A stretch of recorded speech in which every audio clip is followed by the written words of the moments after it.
But getting out there, I had carried a small suitcase.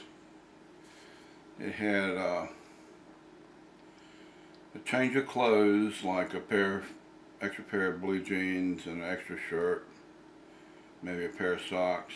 I don't remember if I had underwear or not. And then a couple of books that I've been working on that were like the nothing books. They were basically blank paged sketchbooks. I remember walking back and forth, going back and forth in the desert a couple of times there along Interstate 40, and lugging that suitcase along with me. It became too much, and I decided, well, I'll give it away. And this one ride, I was planning on going back to the East Coast. That was a lot of what was going on. I was trying to decide where to go. And so at this point, I was actually heading back east from Flagstaff in the canyon area toward New Mexico. So I was in the back of this pickup truck and getting a ride going back east, and I just basically handed my suitcase to one of the other Native Americans that was riding in the back of the truck, and just sort of like made it a gift. Just told him, here, keep this, you can have it, it has some clothes and stuff in it. And so I have no idea what happened to that. It was an important step for me to be able to give that up. That was like one of the last vestiges of my materialism and desire to hold on to something that was like a security tie back to the former life. And yet it was also a burden and extra weight that, you know, when you're traveling, especially in the situation I was in, walking a lot, you don't want to have to carry a lot, to hold on to a lot. And it just made that aspect of things much simpler. And I remember coming into Flagstaff. It makes me think that it was before the canyon, but I came into Flagstaff one of the first days, I believe, that I was there, and I saw a big bag of fruit. It was like oranges and grapefruit and tangerine, and I thought, wow, this is wonderful. This is food for a couple of days, and you know, fun food. I like fruit. It started to rain.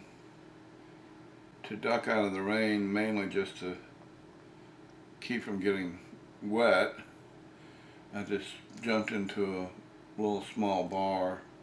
I immediately realized that it was a Native American bar.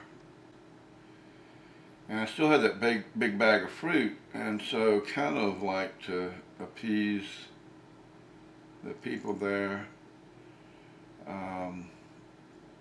I saw this table where this one guy was kind of, looked like he was holding court, sort of. Made him look sort of important, and had a couple of girls around him and a couple of guys at the table, and they were all drinking beer. And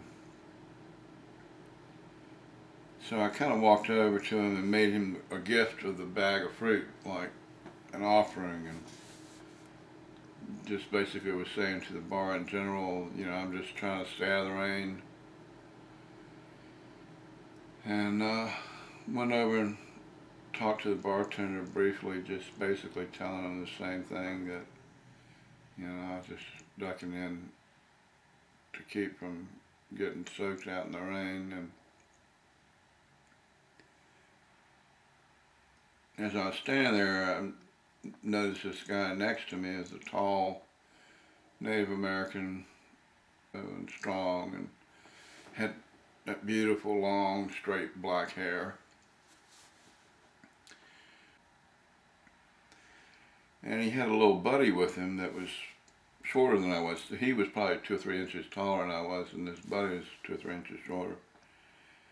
And his buddy, the little guy, had his face was all scarred up. They were relatively old or healed scars, but probably had 6 or 10 long cuts across his face. You know, had this guy been the instigator, the little guy is always the instigator of these fights, and his big buddy always jump in to rescue him, and was I going to be the next one that it was going to be my ass was going to get kicked this time?